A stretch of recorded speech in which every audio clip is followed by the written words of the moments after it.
ലോകമെമ്പാടും നാളെ ഈസ്റ്റർ ആഘോഷിക്കുകയാണ്. എന്താണ് ഈസ്റ്ററിൻ്റെ അടിസ്ഥാനം എന്ന് പറയുന്നത്?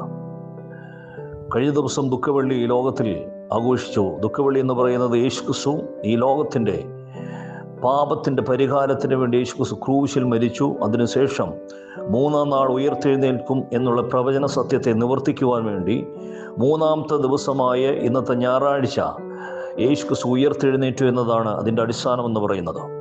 എന്താണ് ഉയർത്തെഴുന്നേൽപ്പിൽ കൂടി ഈ ലോകത്തിൽ നൽകുന്ന സന്ദേശം എന്ന് പറയുന്നത്? വ്യക്തമാണ്.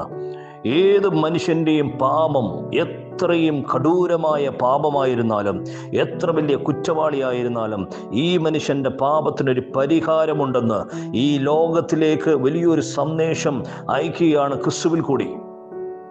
മൂന്നാമത്തെ ദിവസം ഉയർത്തെഴുന്നേറ്റ ക്രിസ്തുവിൽ കൂടി ഒരു കാലഘട്ടം പിറവി കൊള്ളുകയാണ്. ഇതാണ് പുതിയ നിയമ കാലഘട്ടം എന്ന് പറയുന്നത്. പഴയ നിയമ കാലഘട്ടം ഉണ്ടായിരുന്നു, ക്രിസ്തു മരിക്കുന്ന മുമ്പുള്ളൊരു കാലഘട്ടം. ഈ കാലഘട്ടത്തിൽ മനുഷ്യൻ്റെ പാപത്തിന് പരിഹാരമില്ലായിരുന്നു, മനുഷ്യൻ്റെ പാപത്തെ പരിഹരിക്കാൻ പറ്റത്തില്ലായിരുന്നു. എന്നാൽ യേശു ക്രിസ്തുവിൻ്റെ ഉയർപ്പോടുകൂടിയാണ് മനുഷ്യൻ്റെ പാപത്തിന് പരിഹാരമുണ്ടെന്ന് ലോകം തിരിച്ചറിഞ്ഞത്. അതാണ് ക്രിസ്തുവിൻ്റെതായ ഉയർത്തെഴുന്നേൽപ്പ് എന്ന് പറയുന്നത്. ഈ ലോകത്തിലെ മനുഷ്യർ എത്ര കടും ചുവപ്പുള്ള, എത്രയും വൃത്തികെട്ട ഒരു പാപം ചെയ്തിരിക്കുന്നവരാണ്.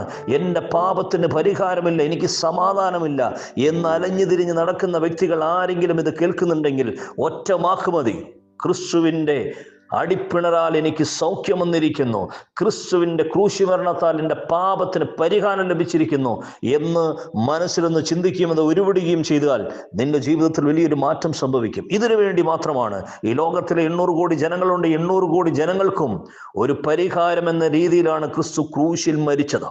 ഇതിൻ്റെ ഓർമ്മയ്ക്കായിട്ടാണ് ഈസ്റ്റർ ആഘോഷിക്കുന്നത്. അത് ഈസ്റ്ററിൻ്റെ ദിവസം മാത്രമല്ല, ഈ ലോകത്തിലെ എല്ലാ 365 ദിവസവും നിനക്ക് പാപത്തിന് പരിഹാരമുണ്ട്.